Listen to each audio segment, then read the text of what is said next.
we began this conversation around self-mastery with one critical proposition that until you gain self-mastery, everything else in your life will always seem a bit out of control. You'll never step into the full capacity, the full potential that you were created to live at. That there's an aspect to who we are that cannot be produced by anyone else. It has to actually be the product of our own choices. And sometimes this becomes a little confusing because when you're a person of faith, when you put your trust in Jesus, a huge part of the language that we have is, well, you just need to let Jesus do it, and you just need to trust God to make it happen.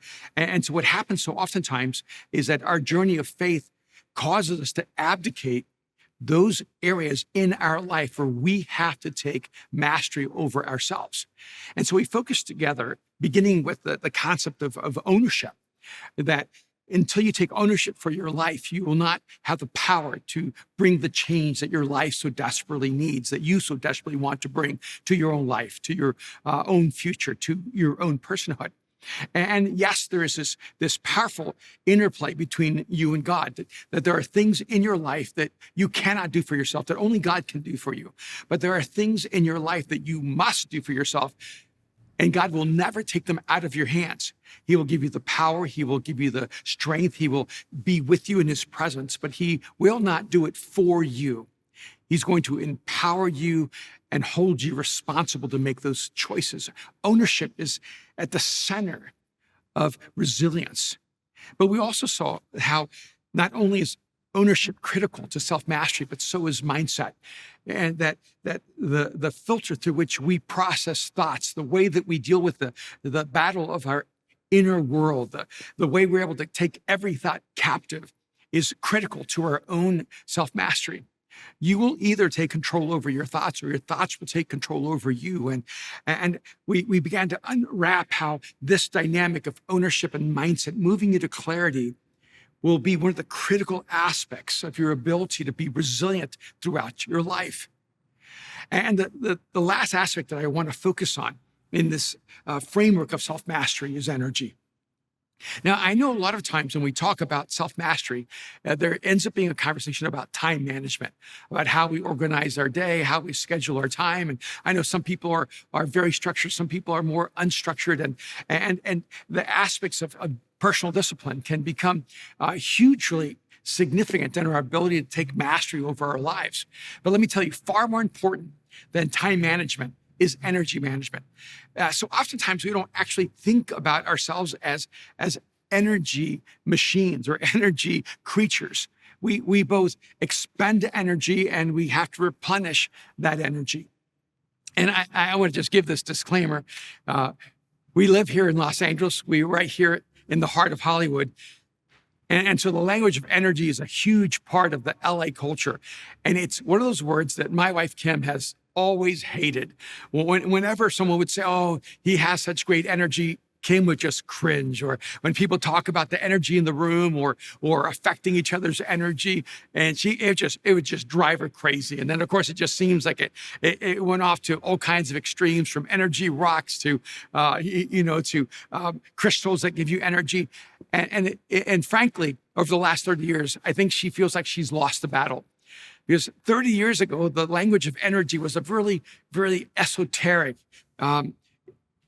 space where if you used that language, you were just on the fringe. But the world has changed.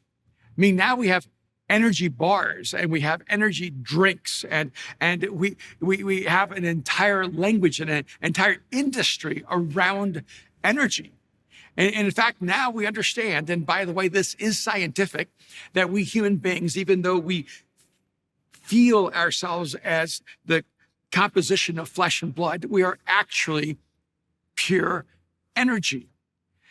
And this is an extraordinary thing. It would almost seem like it was superstition or mythology 100 years ago if we had talked about human beings actually being energy. The idea that matter and energy are the same thing would seem to be magic or superstition or witchcraft. And yet now we know scientifically that even though we experience a part of our reality as something incredibly solid. We see the stool, or there's a table, or the floor, or the building, and we think of that as matter. And then we see lights, and we think of that as energy. But the reality is that everything is energy. It's just energy moving at different speeds and expressing itself in different ways. And so the language of energy is actually at the center of reality. But more than that, it's in the center of how we exist as human beings. Even though time, in a sense, is constantly in motion, there's a sense where time is also static. There are always 60 seconds in a minute. There are always 60 minutes in an hour. There are always 24 hours in a day. There are always 7 days in a week. There are always 365 days in a year, 12 months in a year. And what we sometimes forget is that we cannot change that static nature of time. We all have the same minutes, hours, days, weeks, months, years until they're gone. And so what makes a minute dynamic is not the 60 seconds. It's not the time. It's the energy. What will change a moment, what will take a minute and transform it into a moment that has momentum, is the amount of energy you bring into that moment. Now, one of the fascinating things to me in the life of Jesus, because when I think about Jesus, I think of someone with unlimited energy. And yet what we find is that Jesus, being fully man, actually expended energy, found himself exhausted and tired, and had a moment in his life where the power that was in him actually went out from him to someone else. It's in Luke chapter 8, beginning in verse 40. Let's read from verse 40 to verse 48. It says, "Now when Jesus returned, a crowd welcomed him, for they were all expecting him. A man named Jairus, a synagogue leader, came and fell at Jesus' feet, pleading with him to come to his house, because his only daughter, a girl of about 12 years old, was dying. As Jesus was on his way, the crowds almost crushed him. And a woman who was there, who had been subject to bleeding for 12 years, but no one could heal her. She came up behind him, speaking of Jesus, and touched the edge of his cloak. And immediately her bleeding stopped. 'Who touched me?' Jesus asked. When they all denied it, Peter said, 'Master, the people are crowding and pressing against you.' But Jesus said, 'Someone touched me. I know that power has gone out from me.' Then the woman, seeing that she could not go unnoticed, came trembling and fell at his feet. In the presence of all the people, she told why she touched him and how she had been instantly healed. Then he said to her, 'Daughter, your faith has healed you. Go in peace.'" Now, I know this is so much outside of our Western language, but what is happening in this moment is that there is a transference of energy from Jesus to this woman. There's a transference of power from Jesus to this woman. I mean, the moment has its absurdity. I mean, Jesus is pressing through a crowd. People are pressing through him. And I don't know if you've ever been in the Middle East or in the middle of a bazaar or a fair, but I remember walking the streets of Damascus, and there was people everywhere, and people are pressing up against each other, and he's working his way through the crowd. And I've known those moments in my life where the crowd is so tight and the people so thick that you almost can't even breathe. You're just pressing person against person against person. And Jesus is in the middle of a crowd. People are pressing against him. And all of a sudden he says, "Who touched me?" Someone touched me. And the disciples are saying, "Jesus, everyone touched you. What do you mean someone touched you?" What's interesting is that Jesus actually interacted with an endless number of people, but there was no transference of energy or power. That so many people pressed up against the Son of God. Can you imagine being in physical contact with God and having nothing happen when you're passing by? And it seems that the transference of energy required intention, that the woman actually pressed toward Jesus and touched him with intention. She had been sick for 12 years and hoped that somehow touching Jesus would allow his ability to heal to touch her life and heal her. She doesn't even get to his body. She just touches his cloak. But the intention of that moment transferred his power and healed her. And she realized in that moment that she'd been caught. Can you imagine, in a sense, like stealing something from God or taking something from God without permission?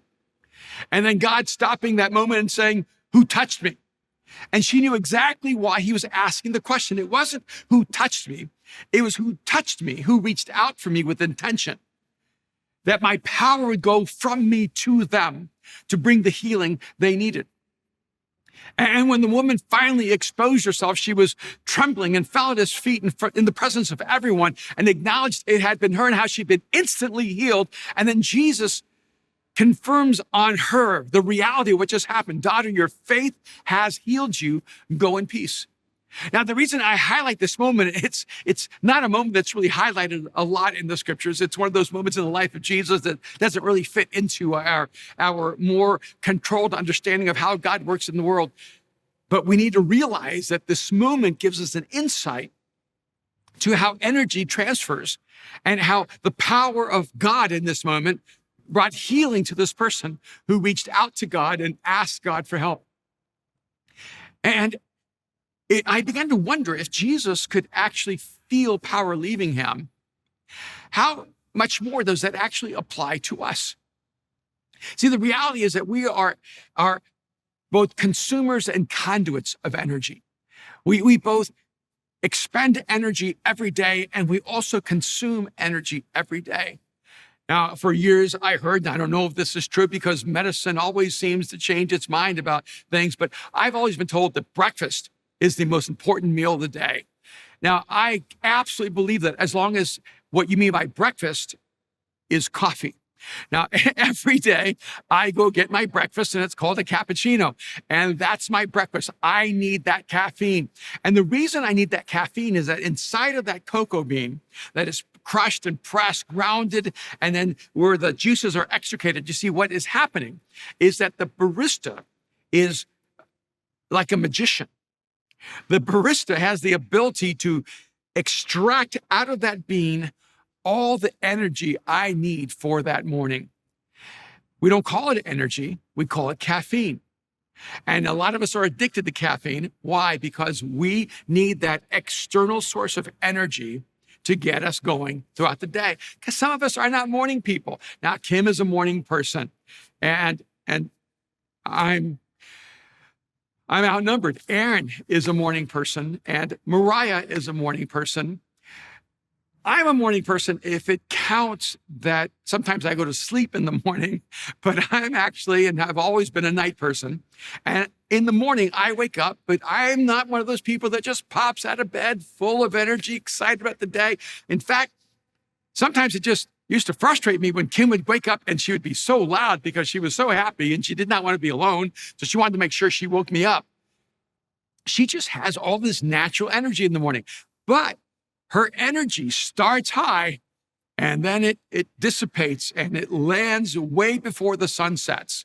And somewhere around 3 or 4 o'clock, she's exhausted and she's like, I need to take a nap. And I never take naps because about that time, my energy is actually elevating, it's escalating. And so our relationship to energy and the time of day is, well, virtually incompatible. And but at the same time, I love the fact that she has so much energy in the morning, and I hope she appreciates the fact that I have a lot of energy later in the day. And she knows that there are certain things that actually energize me in the morning. I can actually hear bacon, and long before I smell it, I can hear it. And sometimes she'll cook breakfast, and I'll hear the bacon, and then I smell the aroma of the bacon. I don't know what happens. Just the aroma of the bacon gives me energy. I start getting energized. Have you ever found yourself exhausted and suddenly something from the external environment begins to energize you? It should make you aware of the fact that we humans are actually energy machines. And if we do not learn how to manage our energy, we will not learn the power of self-mastery. Now, one of the great challenges is that there are not only things that energize us, but there are things that steal our energy. I remember one time I had been traveling quite a bit. The kids were a lot younger, and I'd been gone, I think, over a week, maybe 2 weeks. And I walked into the house and And I'm not sure why. Maybe Kim was like stressed and she probably just felt the pressure of parenting and taking care of everything while I was gone. But the moment I walked in, before she said hello and before she said, I love you, she said, hey, would you take out the garbage? Now, I knew that was Kim's way of saying, I'm so happy you're home and I love you. And when she said, will you take out the garbage? I did not respond well. I said, I just walked in. I'm exhausted. I've been on a plane all day. Could I just sit and rest? I'm really tired. And then she felt bad. She goes, I'm sorry. Just sit down and rest. And then a few minutes later, I got a phone call from one of the guys. And he said, hey, Erwin, we heard you were home and we got a basketball gym. Do you want to come play basketball? And all of a sudden, I mean, I was so tired. But now I was like energized. I got so excited, and I said, "Wait a minute, give me a minute. Let me talk to Kim." And it's not that I need to ask for permission. It's just that I want to be happy. And so I went up to Kim and I said, "Honey, after I take out the garbage, would it be okay if I go play basketball with the guys?" And she goes, "What?" I said, yeah, I just got a call from the guys, and I know you know how important it is to hang out with men and to spend time with the guys. And so after I take out the garbage, would it be okay if I go play basketball? She goes, oh, no, you're so tired. You're just so exhausted. There's no way you can go play basketball. You're just exhausted. I go, honey, I was so exhausted, but now I just have so much energy, and, I can take out the garbage and go play ball. And she goes, so let me get this right. Let me get this straight. You've been gone for 2 weeks. You just got home. And what you want to do is go play basketball. I said, well, when you put it like that, it doesn't sound so good. But then she goes, sure, you go right ahead, which is another story, by the way, in a different application, because when she said, sure, go right ahead, I knew that she didn't mean that there was a subtext, that she was saying, if I choose to go play basketball rather than be with her, it's going to be a long, long, difficult week for me. But that's not my point right now. My point is this. I really was exhausted when she asked me to take out the garbage. And I was strangely and unexpectedly energized the moment I even thought about going to play basketball. See, the reality is that life has different effects on us.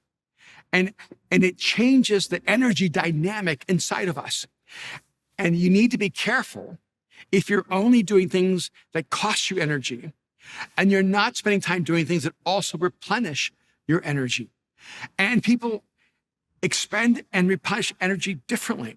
Now, there are really only two arenas where you expend energy: in your inner world and the outside world.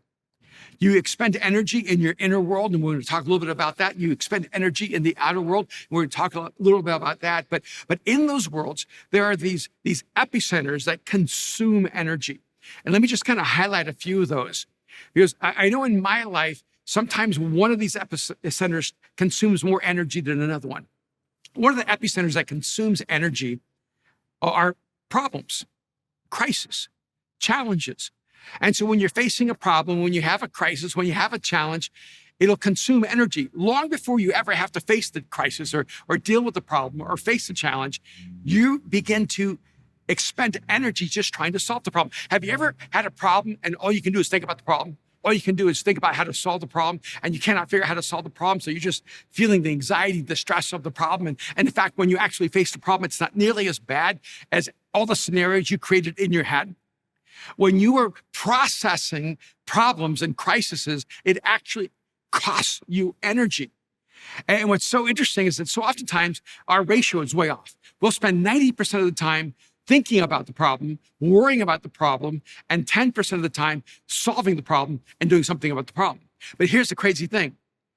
Thinking about the problem and worrying about the problem costs you energy.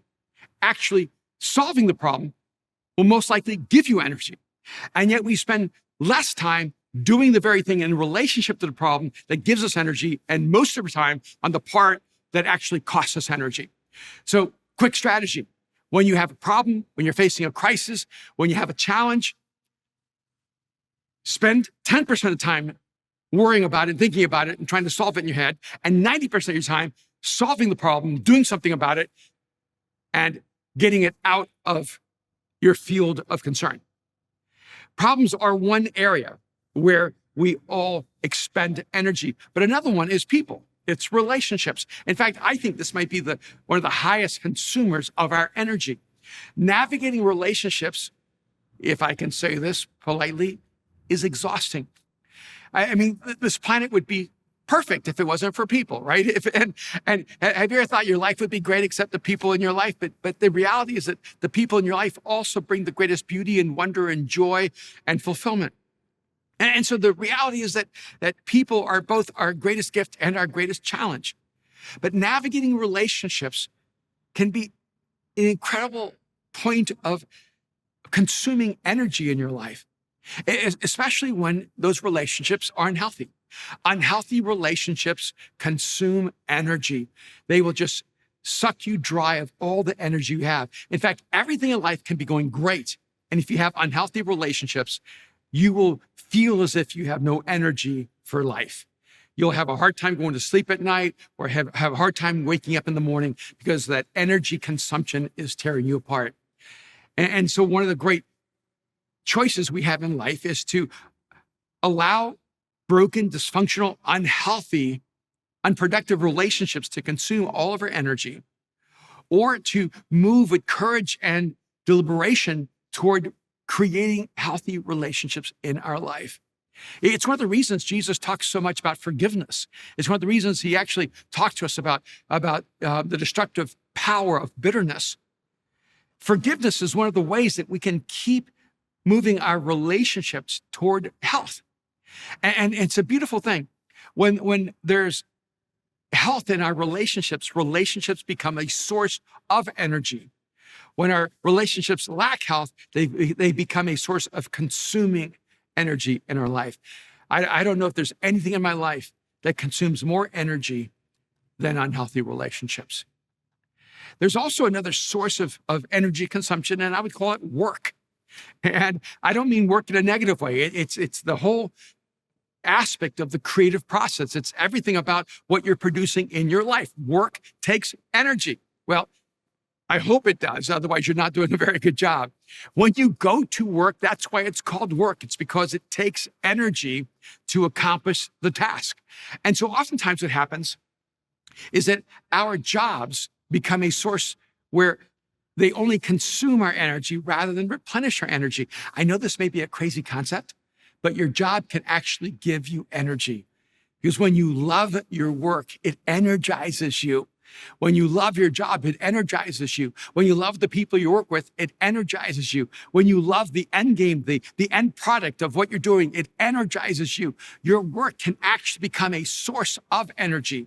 It can actually energize you, and you get up in the morning and you want to go to work. I mean, one of the worst statements in the world is, thank God it's Friday. It should be, thank God it's Monday. I mean, the ideal situation is when the weekend is your ramp-up time because you're so excited for Monday because you get to go to work. Why in the world would you want to suffer through 5 days a week to survive 2 days a week rather than to have 2 days to replenish and 5 days to enjoy the creative process of work? Now, if your work is not energizing and your work is stealing energy, there might be a couple of reasons for that. One is that your job may be unfulfilling.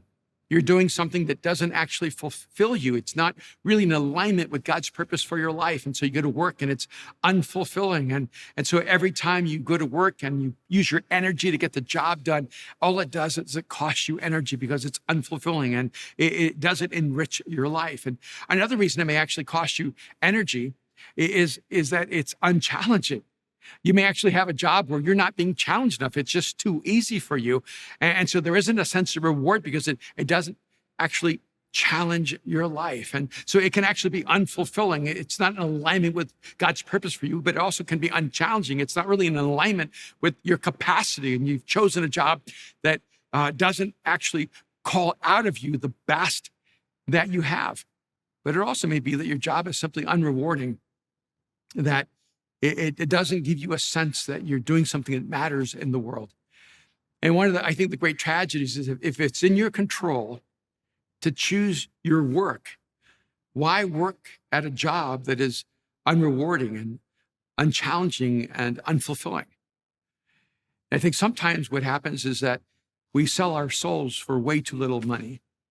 We take a job and we take a paycheck because we're so afraid of what might happen if we don't have that job. And what I would say to you is if you have a job that is unrewarding, unfulfilling, and unchallenging, then don't quit that job.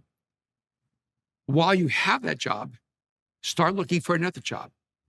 But find work that actually matches who you are and what you're created to do in life. And if that isn't possible right now, then you bring meaning to your work. And then you find ways to bring meaning to your life outside of your work. Because one of the greatest things you can do that bring meaning to your work is sometimes you have a job. I mean, I remember I was digging ditches for a season of my life. I didn't feel like that was my life mission. I didn't think that's what I was created to do.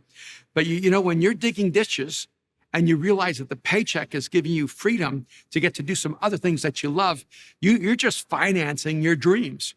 And you're also financing your future. But your work can be a place that actually consumes so much of your energy. So your energy might be getting depleted because of crisis, problems, conflict. It might be depleted because of relationships that are out of alignment or unhealthy. It might be depleted because of your work and what you have to accomplish every day in your life. But I think the place where energy is really consumed are through negative emotions. Negative emotions will eat up more of your energy than anything else in your life.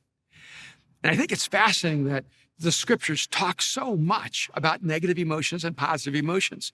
I mean, the Bible cannot be more clear that we should release from our lives things like bitterness and jealousy and envy and greed and avarice, that we have to relinquish from our lives hate.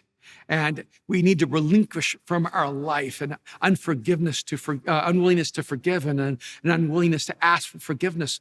That negative emotions will destroy us. Nothing will consume the energy of your soul more than negative emotions. And one of the amazing things about it is that positive, healthy emotions actually energize you. I mean, it's not only just better to live a life of love. Love is energizing. And it's not just better for you to live a life of hope. Hope is energizing. It is not just better to live a life of faith. Faith is energizing.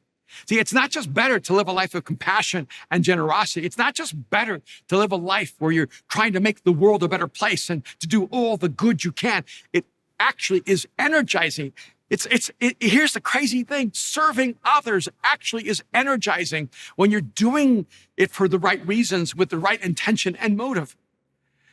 And so even right now, you may be on a spectrum of this energy process where you're living your life where everything is draining you of your energy. And you may be so drained of energy, you don't even know how to reacclimate yourself and to realign yourself to have energy again. And the beginning point, strangely enough, is not sitting there trying to wait for energy to come. Energy comes in motion. And so if you find yourself lacking the passion to be alive, lacking the motivation to get up and do something, lacking the energy to live your life to the fullest, the starting point is to get up and do something good for someone else. The starting point is to get up and serve someone who needs you to serve them. The starting point is to get up and start acting in a manner that reflects the person you want to become. And the action creates energy. You know, I have an electric car, which I love because for the last several years, I've never had to fill it up with gas. I love the fact that I have a zero carbon imprint in the world through my car. I love the fact that I'm helping bring electric vehicles into the future of humanity. But the other day, I had to drive to the Santa Barbara area. And on the way back, my car ran out of energy and it redirected me. This is one of the fascinating things about the computer on my car is that even if I'm unaware of it, when I'm driving somewhere, it will tell me all of a sudden, you don't have the energy to make it. And it redirects me. It actually sends me to a charging station and tells me this is where you're going. And you ever just been so much in a hurry that you didn't want to stop to get gas, or so much in a hurry you didn't want to stop and refuel? I was in that kind of mode. I just want to get where I'm going. I'm late. I want to get there on time. And my car actually said to me, no, you're not going to keep going, because if you keep going, you're going to die. You're going to get off and you're going to recharge. See, I wish all of us had that mechanism inside of our souls. Because sometimes we're just so focused on what we're trying to do, so determined to get something done, so, intent on getting the job done or just being efficient. And God is trying to tell us, you're not going to make it if you don't refuel. You don't have the energy to go forward. And one of the critical things in our lives is not just to manage our time, but to manage our energy and to realize that God has designed you in such a way that you're not supposed to just expend energy. You're not supposed to just let the power leave you. You're supposed to make sure that you are also receiving the power that you need. And I think it's so fascinating that Jesus says that we will receive his Spirit. And the word that Jesus uses is dunamis, that we will receive the power of the Holy Spirit. And that word dunamis is the word where we get the word dynamite. And what God is actually telling us is that when we live in communion with him, when we live in the presence of God, when Jesus dwells within us and his Spirit energizes us, we receive the dunamis, the dynamite power of God to energize us to live the life that God has created us to live. Now, even if I was desperate, I could not go to a gas station and recharge my electric vehicle because it's the wrong kind of fuel. And sometimes when we're trying to live our lives in alignment with Jesus, but we start thinking, what's going to energize me is more stuff. So if I can just have a nicer car or a nicer house, what's going to energize me is more stuff. So I can just maybe have nicer clothes or have nicer people or have a nicer girlfriend or boyfriend. Maybe if I can just have a better job or make more money or if I can just have more bling or more things. And we actually think those things will give us the energy we need to live our lives. And that's like trying to get gas for an electric car because you have been redesigned by God to live in his intention. And it's his energy, his presence, his Spirit that is the only source that can actually fuel us most powerfully and most deeply and most profoundly. And as we live our lives in alignment with his purpose for our lives, we find life energizing. Let me tell you, there may be no more beautiful thing to have people in your life that actually energize you. I've been around people that have cost me energy. I mean, I've been in meetings with people where I just feel I'm so drained after having invested in their lives. But I'm also really thankful for those individuals in my life. I just enjoy them. They just replenish my energy. They just fuel my soul. And time with them is time where I'm actually being replenished, even while they're being replenished. Those are the best kind of relationships, the best kind of friendships, where both you walk away feeling more energized because you were with each other. I actually love problems, and problems actually energize me because I've learned that problems are just a promise that something extraordinary is on the other side. And when you can see problems as an opportunity to solve something that needs to be solved, to do something that maybe no one else could do, problems can actually be exciting, they can be exhilarating, they can actually bring incredible joy. And when you realize that work is not supposed to be simply a place that drains you of your energy, but work can be enriching and fulfilling and satisfying and dynamic and rewarding, and that work is actually part of the creative process. And when you create, it not only costs you energy, it actually replenishes your energy. And at the same time, when you realize that your emotions are the seed of the dominant force of your energy, and you choose to eliminate negative emotions from your life. I just have chosen in my life, I don't have room for hate. I don't have room for bitterness. I do not have room in my soul for envy or greed or avarice or arrogance. I don't have room for all those negative emotions in my life. And I want to fill my soul with emotions like love and hope and grace and generosity and forgiveness and mercy and compassion.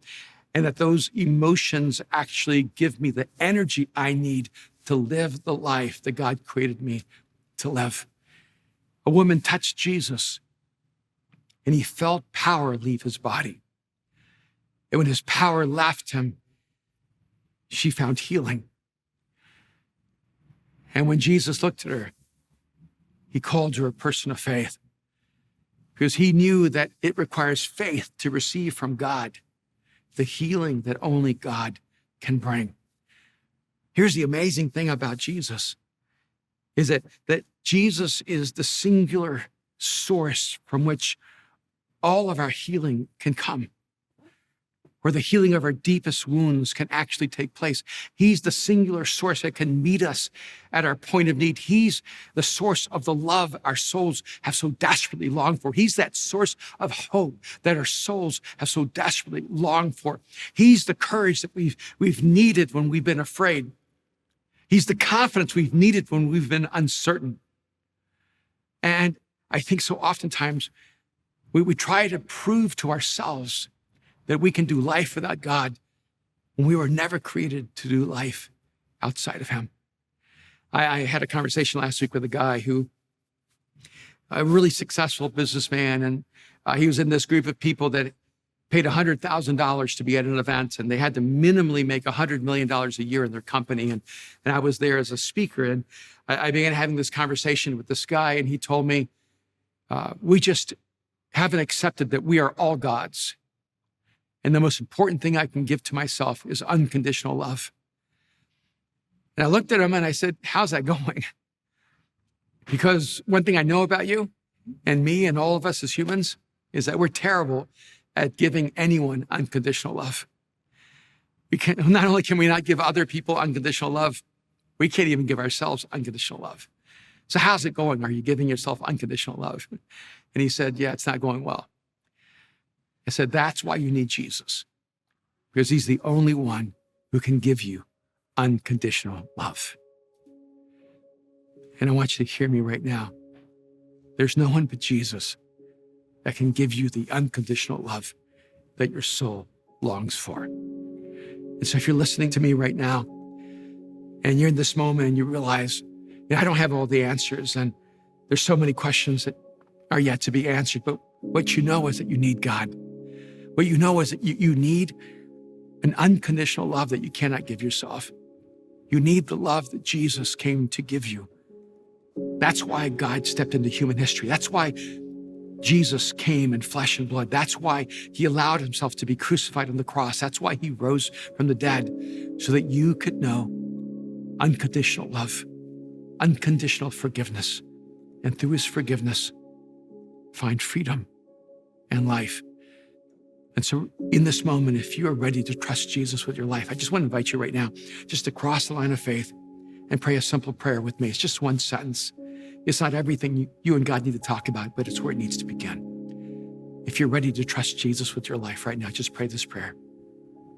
Jesus, I give you my life. Right now, just tell him. Jesus, I give you my life. Jesus, I give you my life. If you just whispered that prayer to Jesus right now, I want you to know that God himself has come to dwell in you. And the God whose life is energy, his life is power, his life is strength, his presence, his love is life to you, has just come into your life. And your life will never be the same again. I'm going to welcome you into this beautiful family of people from all over the world who've discovered there's a God who loves them, and that through his death, we have all found life. Self-mastery. It begins with taking ownership of your life. It moves toward having a mindset where you will take control over the thoughts that can destroy you and allow the thoughts that actually recreate you to sit and rest in your soul. Self-mastery is about harnessing the energy inside of you to create the world that God calls you to create. You may not know this, but there's power in you. There's energy in you to create. And God put you on this planet to create a better world. God bless you guys. And let's step into this space of self-mastery so that all of us can live the life we were created to live and create the world that everyone desperately needs.